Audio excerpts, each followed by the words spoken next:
te diría, el Código Napoleón. Ahí está. ¿Qué dice? ¿Qué dice el Código Napoleón? Dice, en un artículo 102, el domicilio de cada francés es donde tiene su establecimiento principal. Y acto seguido, en el siguiente artículo dice, la mujer casada no tiene domicilio. El domicilio de la mujer es el de su marido. Y luego más adelante dice, la esposa está obligada a vivir con su marido. Y luego dice, la esposa no puede enajenar en nombre propio sin el consentimiento del marido. Y más adelante dice, la esposa puede pedir divorcio por razón del adulterio de su marido cuando éste se haya llevado a cabo en la residencia común. Y el marido puede solicitar el divorcio de la esposa por adulterio en cualquier caso. Y solo hay sanción para el adulterio de la mujer. O sea, estamos hablando de una gran desigualdad que atraviesa a la relación familiar, que habla precisamente de uno de los elementos fundamentales del derecho privado. Y después, esto que decías hace rato, que cada quien se rasque con sus propias uñas. Es decir, no hay responsabilidad del Estado, cada quien debe conseguir sus bienes para mantener a su familia. Y en cambio, la idea de la familia dentro del derecho social lleva al Estado a asumir una serie de obligaciones con la familia. Por eso surgió en algún momento el llamado Sistema de Desarrollo Integral de la Familia, como una visión de política social hacia la familia. Limitado, pero eso fue parte de estas transformaciones. Pero ahora en la ciudad se han conquistado diversas reformas sociales muy importantes en el ámbito del bienestar. Por ejemplo, hay pensión a adultos mayores, hay beca en el bachillerato, hay seguro del desempleo, hay útiles y uniformes escolares gratuitos, hay beca de discapacidad, hay, en fin, un conjunto de derechos sociales. Esa es otra parte, o sea, esas son las cuestiones de bienestar social. Y luego está, en el tema de las transformaciones jurídicas, menciono dos muy importantes. El tema de la filiación. En nuestra legislación se acabaron los hijos ilegítimos, espurios, naturales, fuera de matrimonio, adulterinos, de reclusorio. Todo eso se quitó. Solo hay hijos nada más y tienen los mismos derechos sucesorios y los mismos derechos que los demás. Incluso en el caso de la adopción, ya no hay adopción simple, donde la adopción era una relación adoptante-adoptado, sino que el adoptado pasa a ser miembro de la familia como un hijo consanguíneo.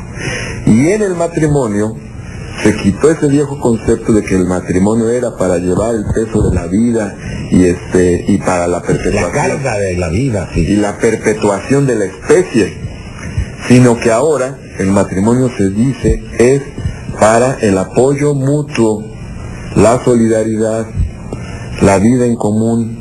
Es decir, el matrimonio es para el amor, es para la ayuda. De solidaridad humana. De solidaridad, de fraternidad, de ayuda.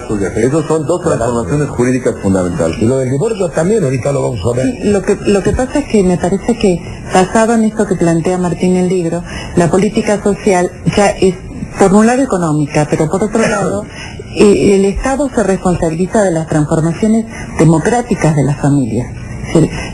Al plantear esto de que todos los hijos son legítimos de igual manera, esto está implicando que un matrimonio reconstituido, donde están los hijos de él, los hijos de ella, tienen todos el mismo derecho a ser custodiados, a ser supervisados, a ser cuidados, a ser queridos con el mismo amor.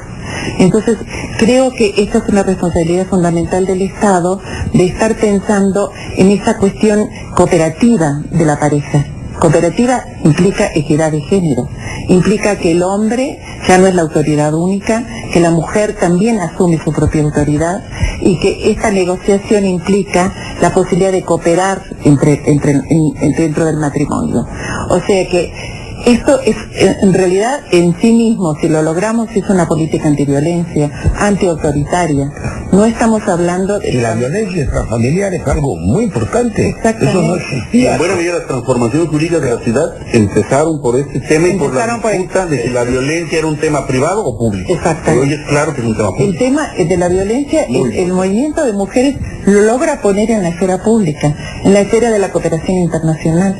Pero yo creo que con estas legislaciones que está planteando Martí y que está desarrollando el gobierno de México, yo siento que está... De la ciudad, perdón. Que hay una sensibilización muy grande de este proceso que implica el desarrollo autónomo de las mujeres, el desarrollo de la posibilidad de negociar en la pareja, pero también la posibilidad de que en la línea intergeneracional haya un respeto a los adultos mayores y un respeto a los niños y a los jóvenes.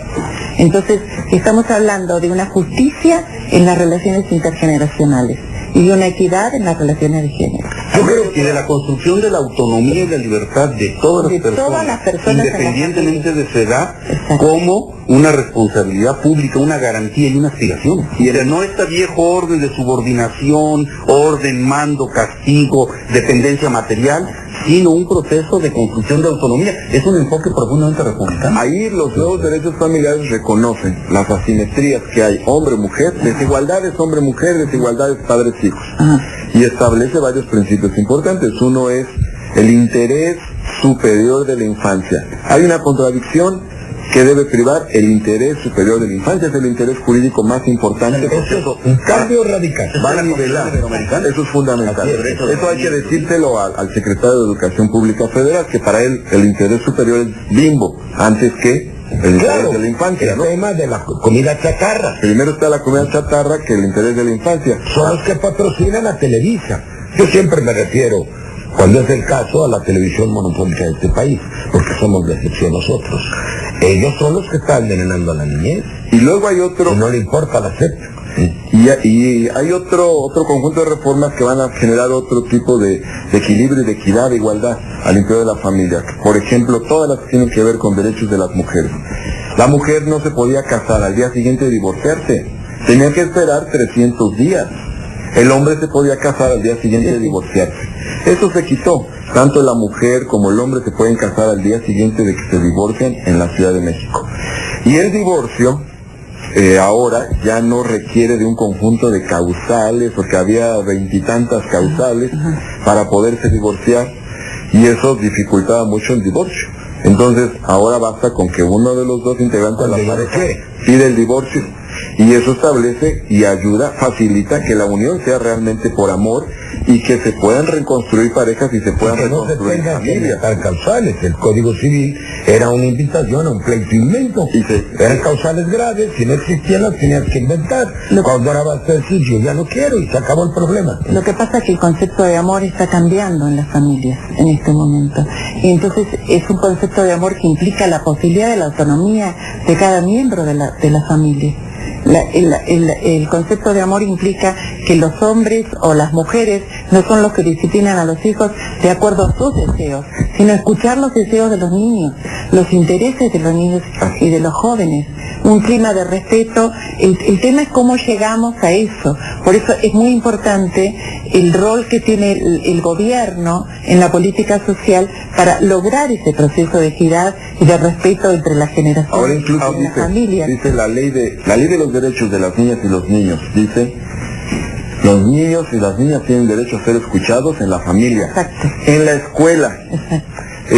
Son dos ámbitos muy importantes. En el gobierno. Exacto. Y el Código de Procedimientos Civiles establece que las niñas y los niños tienen derecho a ser escuchados en juicio cuando se trate de conflictos del orden familiar. Entonces, son derechos muy importantes de niñas y niños. Y a no ser manipulados. Tú estabas diciendo que la nueva filosofía de todos los derechos para todos. Es los derechos humanos de la tercera generación. O sea, tienen que ver con el movimiento feminista, como lo dijiste, tienen que ver con la evolución de la legislación internacional.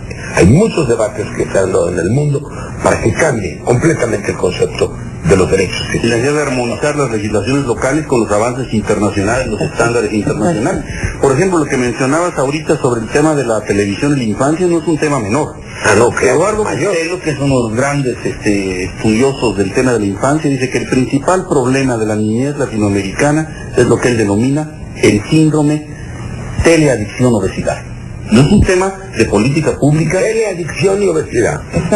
Extremadamente relevante. Y otro tema que me parece muy importante mencionar, la violencia en el noviazgo. Por supuesto. Es un tema tremendo de...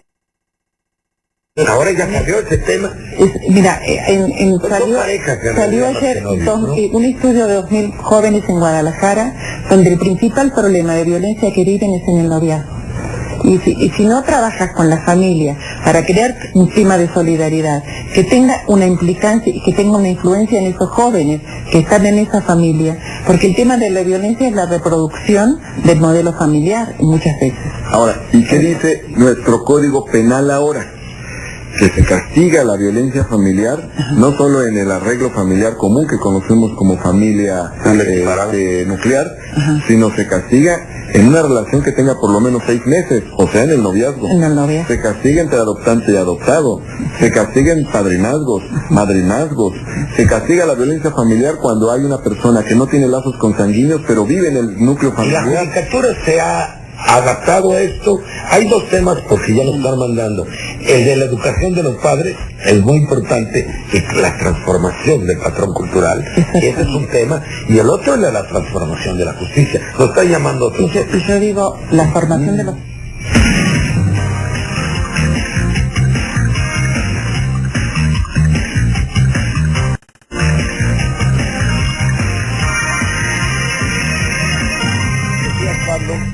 Bueno, el tema de la teleadicción, la obesidad como un tema muy relevante. ¿Cuántas horas pasa el niño mexicano atrás de la Bueno, se está levantando, por cierto, ahorita por parte nuestra una encuesta de uso del tiempo, pero hay diversas estimaciones, pero es muy probable que pasen cerca de 6 horas al día frente al televisor en promedio, niñas y niños. Y luego tenemos el tema de toda una política económica y de desarrollo social que en realidad está agravando uno de los grandes problemas para la construcción de lazos familiares de otro tipo, que es la pobreza de tiempo. ¿Qué tenemos ahora? Programas de vivienda construidos cada vez más lejos de los lugares de trabajo, prolongación de las jornadas laborales, pauperización salarial, baja calidad de la educación, niños abandonados, encerrados en las casas viendo televisión o consumiendo productos chatarra. Entonces, el tema de la necesidad también de construir políticas sociales de liberación de tiempo libre para las familias, para lo que falta para el intercambio. Es pasar la televisión al derecho social. Hay todo un proyecto de reforma constitucional que distribuye es un tema mayor, tiempo entre televisión privada, respondiendo a valores humanos, dependiendo del artículo 3 de la Constitución. Tengo 20 años de proponer esto, 25 años. Entonces, es fundamental otra reforma, la de la urbanización, la vivienda, el transporte. Una de las cosas que... tengo un dato muy relevante. Los mayores niveles de violencia en el hogar se dan en las vacaciones y en los fines de semana. Exactamente. Cuando la familia está junta en condiciones de mucha presión, de mucha precariedad. Entonces esto nos lleva a un tema fundamental. ¿Qué es lo más importante en la familia? El amor, la fraternidad, los valores de solidaridad. Porque en el viejo discurso conservador, lo importante en la familia es el orden patriarcal. No. Lo verdaderamente importante son los lazos afectivos de amor, de solidaridad, de ayuda mutua. Ese es el tema interno fundamental, ese es el valor ético básico. Implican arreglos consensuados en la pareja. Implica la posibilidad. Es decir, uno de los temas que quería decir que me preocupa un poco cuando Pablo dice niños abandonados, eso es lo que utiliza mucho la derecha en el sentido de, bueno, entonces, ¿por qué las madres están trabajando? Sí, entonces yo me pregunto, ¿por qué los gobiernos no crean lugares de recreación para los niños? Así es, ese es el tema. Ojo, porque la derecha está culpabilizando mucho a las mujeres en el tema de que, exactamente, cómo se hace cargo el Estado para que las mujeres puedan ir al mercado de trabajo. Por eso el derecho